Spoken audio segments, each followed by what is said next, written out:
Welcome to the BobbleOn podcast, where we're committed to providing practical advice and strategies to increase your revenue, unify your team, and create accountability throughout your organization. Let's go. Excited. Super excited. Yes. Really excited. We are going to launch 2 back-to-back specials. So special that we are going to skip our personal bests, which is crazy because it's the first time ever. No, I've done it by accident twice. Okay. During your baby week, I really had a tough time. but yes. First time yes. we intentionally skip our personal best. That's a good way to phrase it. Yeah. And speaking of phrasing, we have a Master of Communication as part of the 2-part series. Yes. So we had the honor yesterday of going to Nashville, Tennessee, to sit down and chat with Dr. Peterson, who, for many of you know, is the co-host of the StoryBrand podcast, and Don Miller is his colleague with him, and they run an excellent program called StoryBrand and Business Made Simple. Yeah, and for a lot of our listeners, they will recognize StoryBrand, understand StoryBrand, know what they do. Essentially, it's a specific framework of communication for marketers, for companies that want to improve their marketing message and simplify their message altogether. It's been super impactful for us. You went down. We've even sent Emily, our marketing manager, to go down to Tennessee to run through this workshop.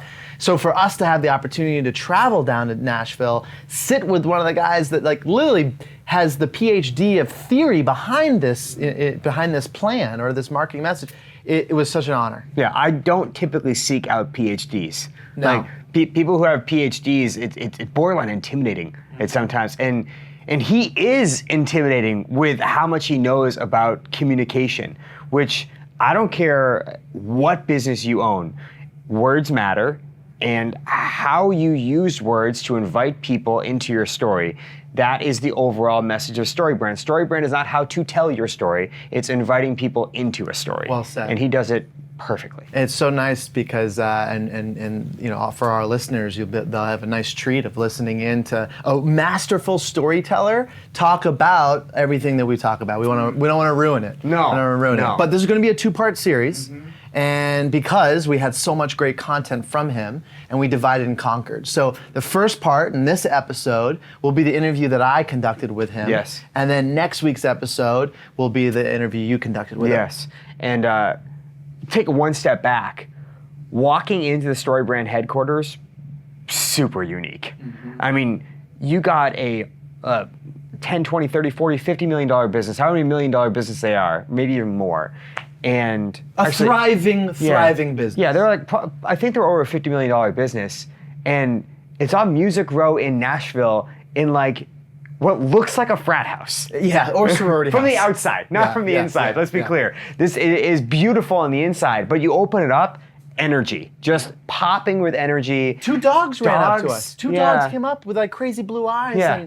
And another one came up and was named Harry, and they both licked and said hello. I mean, it was a great first introduction to the building. You had a very different experience than I had. I didn't get licked. You didn't get the licks? I didn't get the licks. But Kula was there. She's amazing. She's a gangster. She's so good at what she does. She does all their content.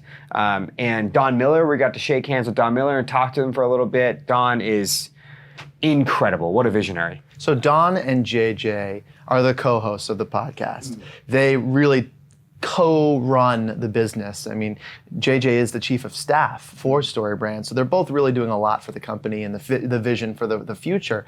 But their podcast alone is hugely followed. I mean, they have a ton of followers across the country that listen in, and they give a lot of content away. And so it was a pleasure for us to be able to go down and speak to JJ directly. Yes. And get under the hood a little bit more with him, which was a little bit more of the first episode, a little bit more under the hood with JJ, asking more about his background, what calls him to StoryBrand in general, storytelling in general, and then the second episode is really going a little bit more into how you can leverage it with insurance. Yeah, I think for me, one thing as you listen to this podcast, I really want you to listen. It's how he came into the marketing industry. We talk a lot about it's difficult to get people in the insurance industry.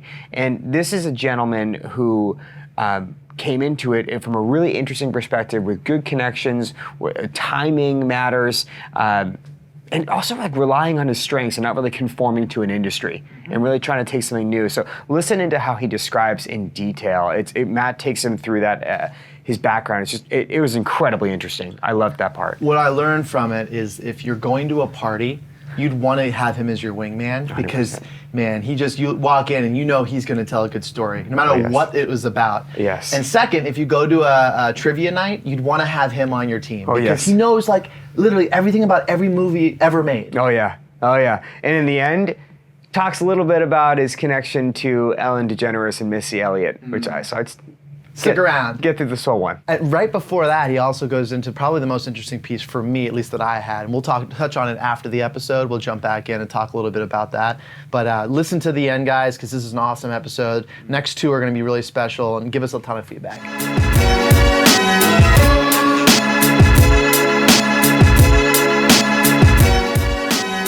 Seems like storytelling is at your core. I mean, a lot of the things that you've done in the past, filmmaker, improv, comic, author, consultant, I mean, a lot of different aspects and different jobs, but at its core, it's all storytelling. Yeah. So maybe you could talk a little bit about like your passion for storytelling and why it calls you over and over again. Yeah.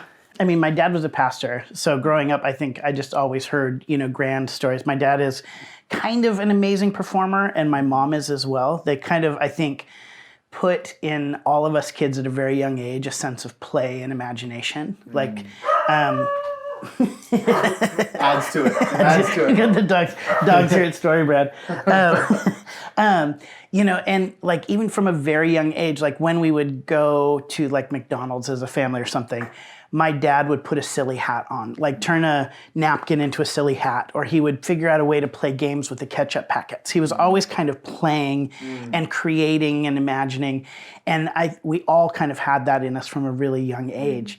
But there was honestly like I actually can point to a very cheesy moment in my life. I thought you already touched on that at McDonald's. Yeah, the McDonald's. Yeah, super cheesy there. But there was this moment I very much remember when I was I think I was in college, and I went to the movie theater and saw the movie Armageddon, with Bruce Willis and Ben Affleck, and it's a Jerry Bruckheimer movie where there's like, I mean, you just know going in with Bruckheimer, it's like big explosions and cheesy lines and everything. And spoiler alert, at the end of the movie, if people haven't seen it already, I don't actually feel bad for them, but spoiler, at the end of the movie, Bruce Willis ends up giving his life for Ben Affleck and blows up the meteor and saves the earth, as you do. And it was kind of this, I remember being in the movie theater at this very cheesy movie, bad acting, bad writing, great explosions. And I remember honestly hearing sniffles in the crowd. And I was sitting there going, how this story, this Armageddon is impacting, and I even got a little emotional, as Ben Affleck is weeping over, he gets to go back to Liv Tyler. And I remember like getting emotional about it. And I remember going, if this cheesy movie can make people emotional and ultimately probably change the way they view things and maybe even challenge people to treat others better and sacrifice, then and I meant that genuinely, like I had worked for a nonprofit and I was like, we need to be able to tell better stories. Like if they can make people weep by exploding a meteor, then working for a nonprofit or a higher education, we should be able to tell better stories. And that really kickstarted my intention about storytelling. There was a lot of stuff that I think I kind of fell into, like I said, from my parents. I think just a style of play and imagination that I learned that you could own a room by telling a good story really easily. And I think my dad taught me that.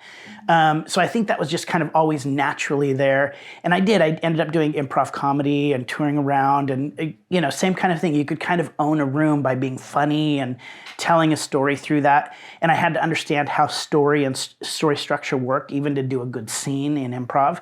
But it wasn't until I saw Armageddon that I was like, oh, we can be really good at this, no matter what community I'm a part of. And so that I ended up going and studying, my master's is actually in theology in the arts, so study of television, film, and music, and how those art forms tell the story of interaction with each other and with God. And so what lessons are being taught through that. And that even put me in more love with kind of storytelling and TV and film in particular. And I started doing more television and film there and fell in love with it and just every aspect of it. I mean, I didn't just do like acting and writing, but I would like do craft services and transportation just because I loved being a part of creative and telling stories. Yeah, so. It's really, really well said. The words we choose and the way we convey those words and the structure that we tell really can move rooms. I love the way. It matters. And, and once I began studying story in particular, really like the structure of story, you start realizing that there are rules. There's rules to it. And the best storytellers know the rules and then break them a little bit. But you have to understand that there is a very specific way to tell a story that causes people to pay attention and engage. And it's tested every week in the box office. It's tested in novels. I even went and I studied C.S. Lewis and Tolkien in Oxford and studied kind of their understanding of story and myth.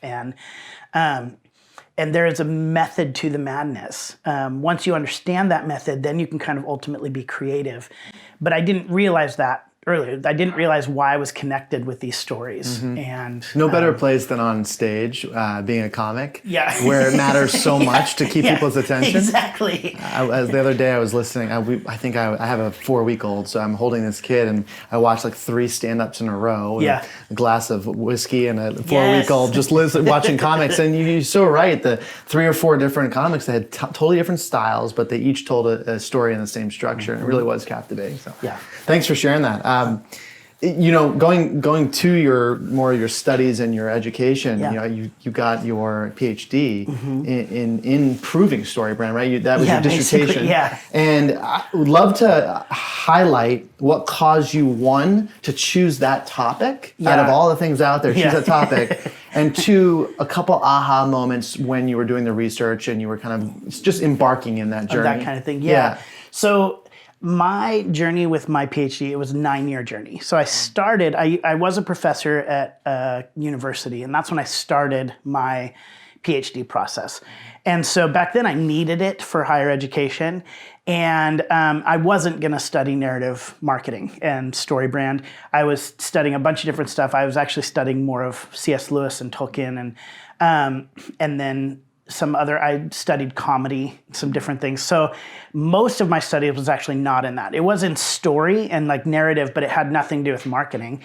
And so I did that for a while. And then I actually signed with a production company for a reality television show. So I lived in LA, and as you do in LA, I sold a reality TV show, and it starred my brothers and I, and we were gonna, the premise was, it was called Bad A Brothers. And the premise was my brothers and I are so not bad A that we can't say the word. And we wanted to up our bad A reputation. And the way we did that was by traveling around the US and finding these laws that were like, you can't cross the Minnesota border with a duck on your head, or you can't like have an ice cream cone in your back pocket in Atlanta. Stuff, the old stuff, weird laws that are still on the books. And then we would do the history behind them and then break those laws. So I left the university to kind of start working on that show. What a pivot. And so I kind of started doing that. And at that point, I didn't need my PhD anymore. And so I wasn't actually sure I was going to finish, but I had already put so much time and money in it. And so I just kind of kept that option open. And it ended up being the 9th year. So you can really, I'd done all the extensions, and it was the 9th year, the last year they were gonna let me extend it anymore. And I had put in some proposals that had gotten rejected. And finally I was like, well, I work for this company and we do narrative marketing. And I began to discover that there wasn't a lot of study in the area that I specifically wanted to look at. And so almost as a Hail Mary, truthfully, as a last minute, I was like, will this work? Will this work? And they were like, oh, we would love to see that. And that just then got me super excited. And so it's so different. It's so different than what probably most people in that space would see, right? Well, in a lot of ways. So there's been a lot of study on narrative and a lot of study on even narrative marketing. But most of it comes in the space of what causes people to buy, and looking after the fact and saying things like, Well, if a story has fidelity and coherency, so it makes sense and it follows a logical path, when a story has fidelity and coherency, people are more engaged and will buy more. But nobody said how to create fidelity and coherency, how to keep things together. There's all this study on this stuff called narrative transportation. And narrative transportation is this idea that like when you read a book and you say the words like, I got lost in that book, like you literally transport yourself into the narrative. Well, that actually happens in marketing as well. You can create narrative transportation.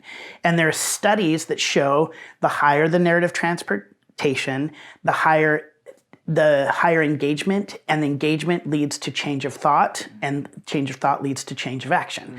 So if you can get people into a story, then you can actually change their minds, which ultimately changes their actions. So there's ways to measure that narrative transportation, but again, nobody really said how to create it.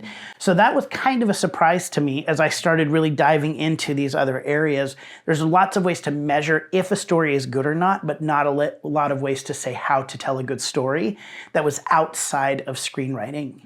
So marketing wasn't telling you how to tell a good story. There were pieces of it, but it didn't all go together. It was not cohesive. So a bunch of what's and a little bit of why, but not the how. And Exactly. we talk about it all the time. And throughout all small business or business in general, there's so much what and why. Yeah. And there's not a lot of how. Yes. But when you hear some how, it's really gripping. Yeah. Well, that's even when I came to StoryBrand, I actually came because I came to market my television show. We were having meetings with Discovery Channel and the Nat Geo and all of those, TBN, and I came to StoryBrand to figure out how to brand the show. And Don and I were friends, and I beforehand, yeah. And he was like, "Hey, come out! I'm doing this new thing," and so I was kind of like, yeah, I'll come. You know, I've been teaching narrative for a while. I've been studying narrative. I raised funds for a nonprofit. So I'd done marketing and branding. I was a college professor. So I kind of a little bit was like, yeah, I'll come see this cute little thing. Yeah, what you got on the side, yes, this little side thing, this little gig. Oh, yes, I'll give you some notes. I'll help you make it better. You know, not quite, but there was a little bit of like, sure, this will be fun. And I came out and my mind was blown because for the first time, anybody who's done any kind of marketing and branding that has had any kind of success, the things that we teach about story and how to put it in marketing, those things are often intuitive in how we do marketing. Like if you're a good marketer, a lot of it is intuitive. But what he did is gave the how to create that intuition, right? Like just go, even if you don't have... Starting from scratch. Yeah, if you're not intuitive or don't see yourself as creative, this is actually how you do it. And it blew my mind. I mean, genuinely. And I actually, in that first workshop that I attended, because I just started getting it really quick because of my background, I stopped branding my own stuff and I started helping other people in the room kind of get it a little bit. And that's then why he came to me and he was like, hey, if you have time, would you mind coming out and helping me with these workshops? And I was waiting for the TV show to go, so I had a lot of free time. In Hollywood, it's a lot of like hurry up and wait. So you go and have a meeting, and then you wait 2 months, and I was under contract with this production company, so I couldn't do any other television and film. So I was like, yeah, I'll fly out to Nashville and help you with these things, and that's really kind of how my introduction to StoryBrand started, as we were just friends. But that was the thing to me, is that all of a sudden I discovered the how. And that's really what my dissertation ultimately ended up being about, is kind of connecting the framework itself of how to tell a good story with the theory and research that's already been done in all these other areas. And then I wanted to see, is it effective, first of all? Does it actually help companies grow their business? And that answer quickly was like, yes. And then the second one was, is there any kind of specific variable that makes a company more successful? So if you're a small business or large business, if you're for-profit, nonprofit, B2B, B2C, any of that, direct to customer, or if you're an insurance agency or you sell shoes, and just kind of looking at all these things, and there was no difference. It worked for everybody as long as you actually implemented. So that resonates so hard. I know, and I'm sure Zach's nodding his head too, because for the last year and a half, we've been teaching agencies, insurance agencies, and small business on you hear about what makes small business effective and what efficient businesses look like, Yeah. and all these different things, like how a small business can scale without the entrepreneurs being the only one carrying on. Yep. But the how you do all that Yes. is not very readily available. Yeah. And we've been teaching the how. And so Yeah. when you're saying, I'm just nodding my head the whole time, the how is so important. Yeah, I mean, we just released a new thing called Business Made Simple University. We're Yeah, basically, saw and this was, I think, Don is the genius. Don Miller. He really, again, with marketing, he saw all of this stuff and he goes, well, here's how to make it simple, right? And then kind of started seeing it in every other area. He's like, oh, people like create mission statements and they're super complicated. Well, let's show them how to make it simple. People then, once they got their messaging right, they make like their marketing funnels and their emails super complicated. And he's like, let's just make it simple. So we just started creating these products that did exactly what you're talking about. How do you take, running your own business is so crazy. And trying to figure out, how do I hire people and when do I grow and how do budgets work? And then on top of that, my messaging and marketing and website and social media and everything. And what ultimately we felt it, right? Like that's the thing is we even felt it as a company ourselves. And we're like, how do we make this simple? I think for us as a company, I was just at lunch and somebody said, what is the best business decision you've ever made? And we all kind of sat there for a second and Don said, he said, this is gonna sound weird and almost lazy, but we've been trying to figure out how can we accomplish the most with the least amount of resources and people. I love that. and that really is what drove us, because at one point for our company, we could have had 200 people who work for us. Right. And we probably could have grown to be a $40, $50 million company, which we're not there yet, but like with 200 people. And we probably could have done it a little bit faster. And we decided, no, let's grow slower, but we're going to do it with 20 people. So instead, let's be a $40, $50 million company with maybe with 50 or 60, and that would be it. That's awesome. But the only reason we can do that is because we've created these systems that help make things simple. And for us, it really all starts with that story. Like understanding how really story, going back a little bit, is that where Don figured it out was looking at screenplays. There's a book by this guy named Blake Snyder, who wrote a book called Save the Cat. And about every year in LA, there's an article in the LA Times or Variety that lambasts Blake Snyder and basically says how Blake Snyder ruined Hollywood. Because what he did is he was the first person who said movies that work are formulaic. And he gives you what he would call beat by beat, basically what needs to happen on what page in a script. And in movies, one page of a script really is about 1 minute in a movie. And so when you say on page 4, this should happen, what you're saying is in minute 4 of the movie, this should happen. Or by minute 6, this should happen by page 6. So he literally tells you what you should do minute by minute in a movie. Well, that's the reason why most Hollywood movies feel like they're the same. It's because they are. They're following that formula. They're following this formula that Blake Snyder created. And once you recognize, and then you can even go back further to Aristotle and see formula and story. And once Don recognized that story was formulaic, then he was like, oh, we don't need to sit down. Most people think when you sit down to write a screenplay, you have to start from scratch and you're just making it all up out of thin air. But if you follow a formula, it's gonna write itself. And he began applying that to marketing. And that's how the StoryBrand framework came about. Well, we've started applying that to every other area, right? And so it's kind of every time that we go, somebody goes to hire somebody, a lot of times they're once you get bigger, you start creating a system to do it. But we just started going, these systems are very complicated and they're really hard and they require a lot of, we need to hire 3 more HR people just to hire 2 more people. Right, it doesn't make sense. So how can we systematize this in a way that is all based in story? So we understand what we're looking for. We're inviting our new employees into a story. And how do we create that system that saves us time and energy and all these other resources? So that's really everything we do is based in story, and it's designed to give people the how, so that as you're a one person business, or even like if you run a business with 5 to 10 people, that you're not sitting there going, well, we need to hire 20 more people just to accomplish this little thing.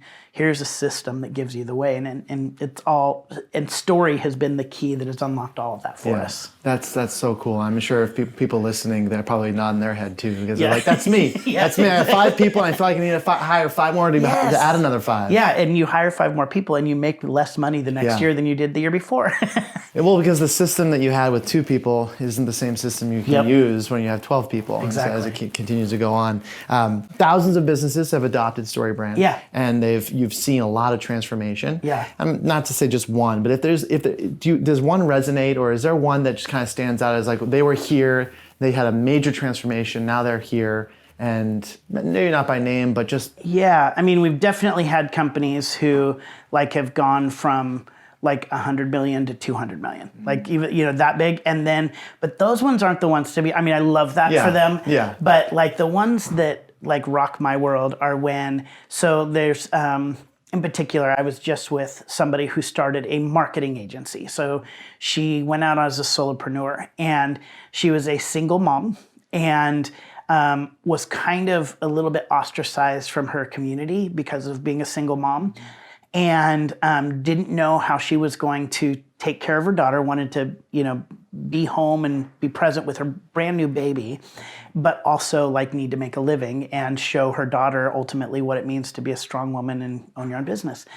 And she came through StoryBrand and ended up starting her own copywriting business. And just last week she said, this year I will make 6 figures off of that copywriting business. And she's like, she's saying this in tears, and she's saying, and also I like, not only that, but I feel like now I'm going to hire somebody else, and my daughter is going to grow up with a mom who runs a business, who hires other women, empowers them, and then also serves her clients really well. Like just goes out and kicks butt helping other people build their businesses. She's like, I can't believe I get to do this. So cool. So those are the ones that it's just like, or there was a nonprofit who came to us and basically said, we spent our last like $5,000, because they came to the workshop and they flew people out and they stayed at hotels, and so like we paid like $5,000 to be here, and basically our last $5,000, this was our last ditch effort kind of thing. And the next quarter, after they came to StoryBrand, they changed their messaging, and the next quarter they raised as much money as they had in the 2 previous years, just by changing pretty much their website and then a few emails. I mean, that was it. Just made it easier for people to understand what they're doing. Yes, and how to be involved, and what ultimately what story they were inviting people into to be a part of. And so it's those kind of ones, like the big companies, because there's companies I'm not allowed to talk about that we've worked with that I get really jazzed about, that are like huge. Well, you probably see it, you see the product in work. Yes, I've been in grocery stores, and I've stopped my friend and go, okay, they're in grocery stores. I've got like, I wrote those words. See those words they just used, That's really cool. But it doesn't affect the one-on-one person that you just detailed out as much. Those are the ones that like I just get really jazzed about, because again, I was that person, like the person who's kind of in between different things, the solopreneur, or like I worked for a nonprofit where when we started, there were 3 of us, and I understand like what it takes when you're just grinding every single day. And I remember being a nonprofit, and like a check for $25 came in, and we all like rejoiced. It was like, or like one person found out and put $500 in, and we were like, okay, we can keep the doors open. And knowing what that feels like, and knowing that the work that we were doing was good and was changing people's lives and helping people, and yet just we're grinding every day. And then to be able to, if I had these tools back then, I know what it would have done for me, and to be able to give those to people, it's so just cool. Every day. So our staff, we have a Slack channel, so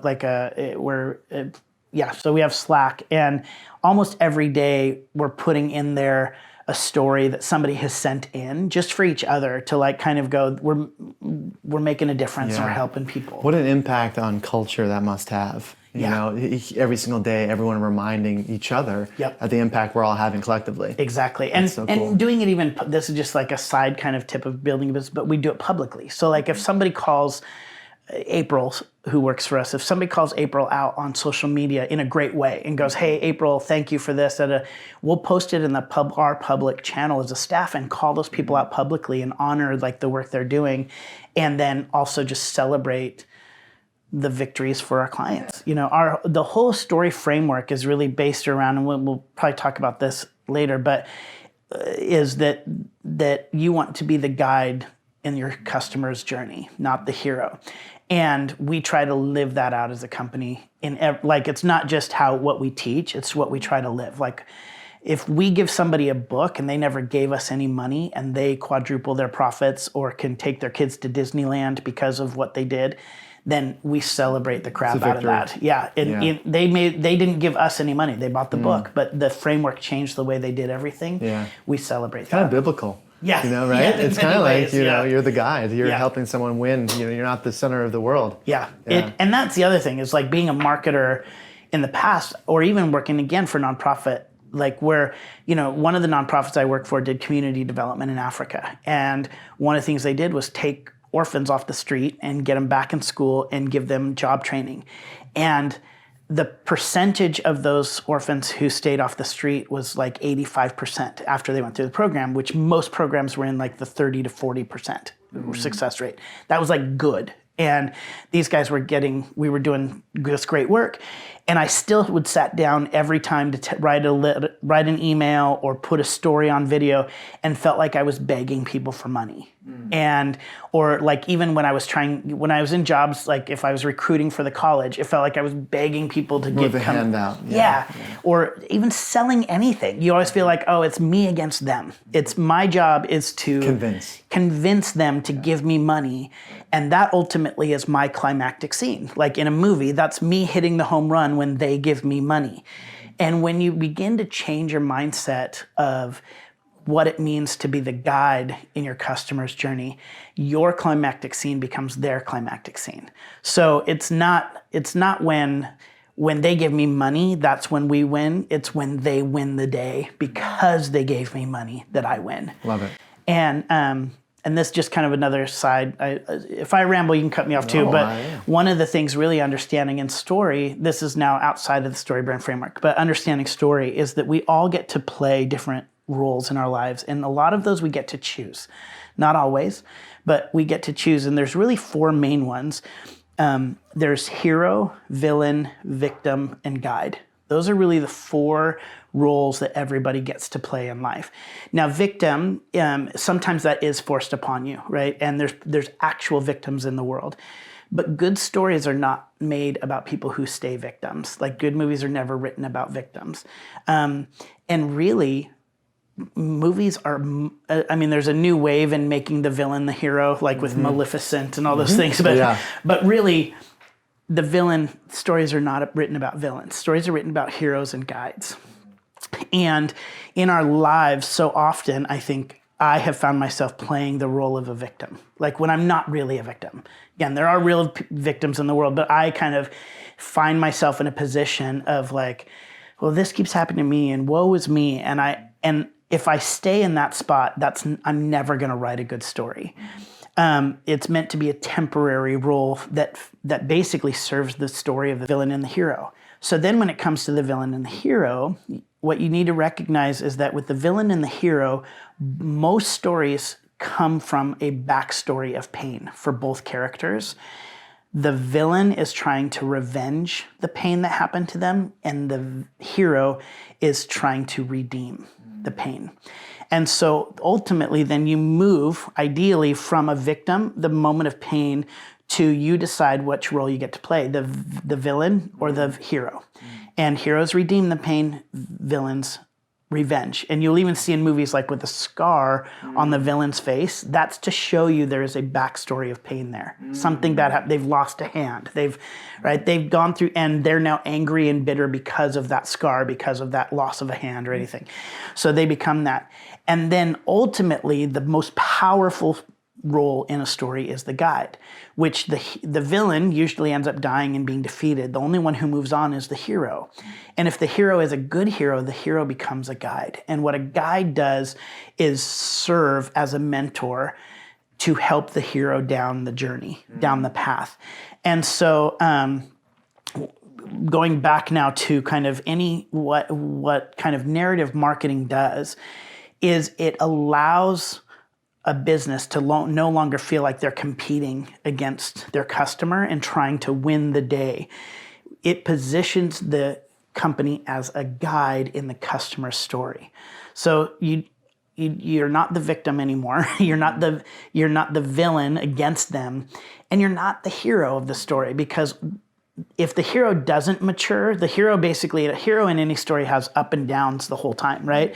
Like they escape out the window and then they land on a bike and are being shot at, and then they finally get to the safe house and then the safe house explodes. It's up, down, they're confident and then they're insecure. It's back and forth. Well, the hero, once their story and journey is really done, then they get to be the guide. If they mature, they become the guide for the next hero. I feel like I just listened to 6 episodes of Star Wars, because that's literally like, it is, right? It's such a brilliant. It's such a brilliant storyline, and when the hero dies, they become guides. Yep, they become the guide. And so, what narrative marketing does is it allows me to be in a more serving position. It allows me in a more generous position that I don't have to win the day. My job, the way I win the day, is when you win the day. I love that. That's brilliant. That's brilliant. I think that captures. That's where I'd like to end. There was one question I had about Missy Elliott and being dancing in a video. So maybe you could just touch on how you got into that, just real quick, because it sounds funny. Yes, I was.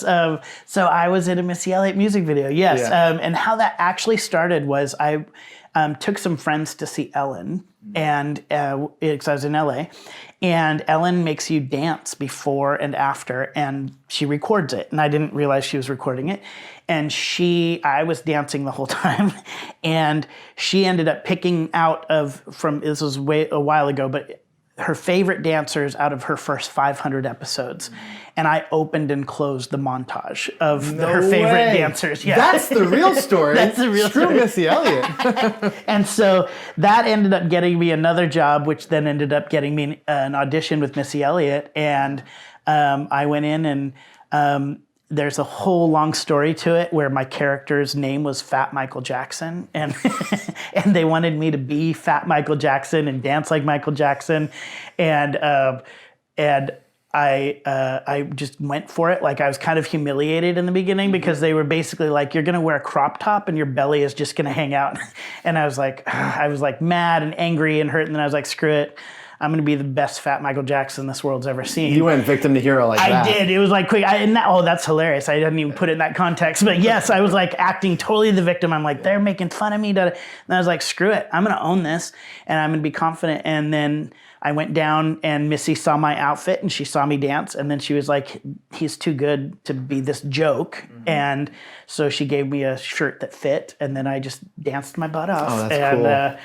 And yeah, it was one of the funnest. It's like one of those party stories, like people. And it's a lot of times now, other people bring it up way more than I do. Like, they'll be like, "Oh, have you heard he was in Missy Elliott music video?" Yeah. Well, actually, I think it's more interesting the backstory of Ellen. Being on Ellen, yeah. I think that you opened and closed on her montage is more of a gripping piece than the Missy. I forgot the rest. I didn't even listen to the rest. Yeah, it was kind of. I used to do a lot of I had an agent and did I was on West Wing and The Office and My Name is Earl and Ghost Whisperer and all of those movies and TV show, and did a lot of indie films. So, but it was just more fun. I just I did that while I was touring and doing improv and stuff. But one of the big ones was that video actually ended up being the first 3D music video ever premiered on MTV. No way. Was the Missy Elliott. Yeah. So it was kind of it had this big TRL back when TRL was a thing. It had a premiere on there and everything. Missy's the sweetest, nicest. I mean, I was with her for a few hours, but she was so nice and had an impact on you. Yeah. Yeah, she was it really did, because it just taught me a number of things, because I came in, and when I'm nervous, I have a little bit of an asthma problem. So I was nervous going into dance with her, and then I'm dancing hard, and then they yell cut, and all these people come over and they give her a stool, and they literally have one of those handheld fans on her, and they're giving her water, and I'm standing about 5 feet away from her, and I can't breathe, like kind of coughing and wheezing, and nobody else noticed except for her.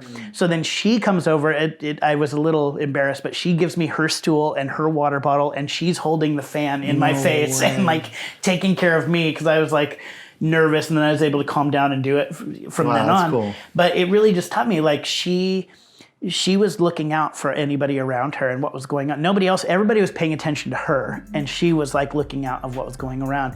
And it's just taught me that, like, even when we do our workshops and we have hundreds of people in the room, just, everybody's looking at me on stage when I'm teaching, but to be watching for people who, metaphorically are having trouble breathing, and like step in and continue to help and highlight them. Yeah. All right. What a guy. What a guy. What a great opportunity. I found myself, we were talking about this a little bit afterwards.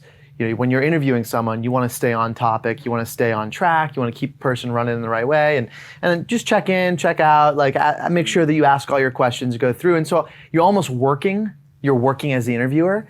I didn't feel that at 1 second, because I felt it the whole time. I was just lost in his story, lost in his explanations. And then if we got to the next question, we got to it, but it was just more about letting him go. And he's just such a good storyteller. You're not giving yourself enough credit.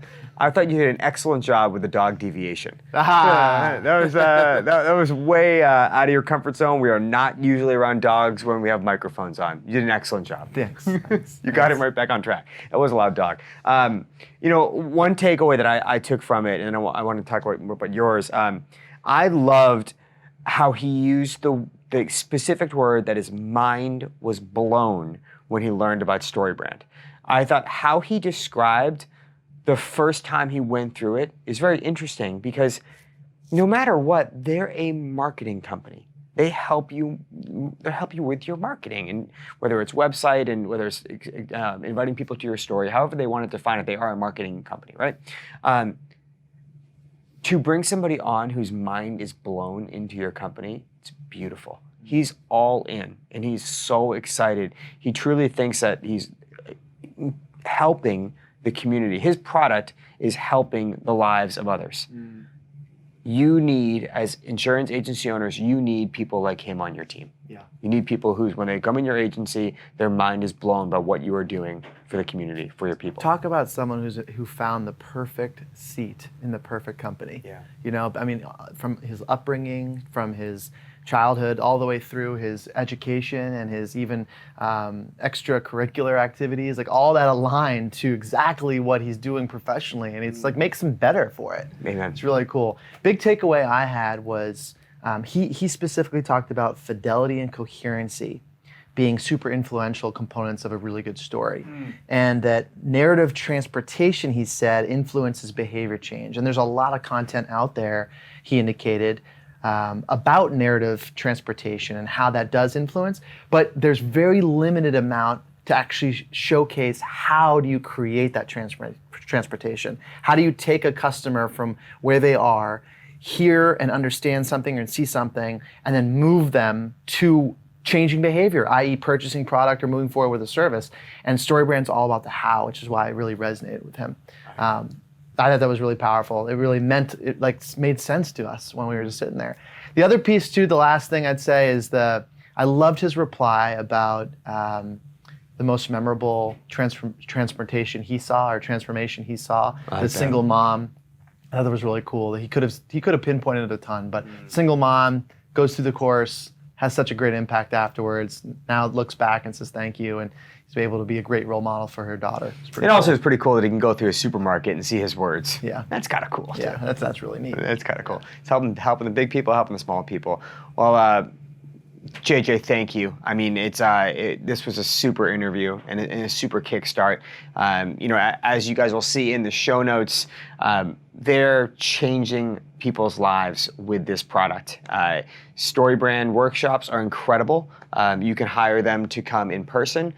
You can go to Nashville and attend the StoryBrand workshop, but also they have a product called Business Made Simple. We're going to put in the show notes that is a very inexpensive way to help your team. And it goes along very nicely with what we do in BobbleOn. And we have an abundance mindset. We know that these kind of products need to be in your hands. And JJ does an excellent job describing how he came to the company in this episode. In the next episode we're going to talk about next week, he talks a little bit more about the nitty gritty. Yeah, I think what you guys talk about next week is really, really cool, and it'll be really, really helpful for a lot of insurance agents listening in, saying like, how do I apply this to my business? Whether they know StoryBrand or they don't, it's going to really be helpful. It will be.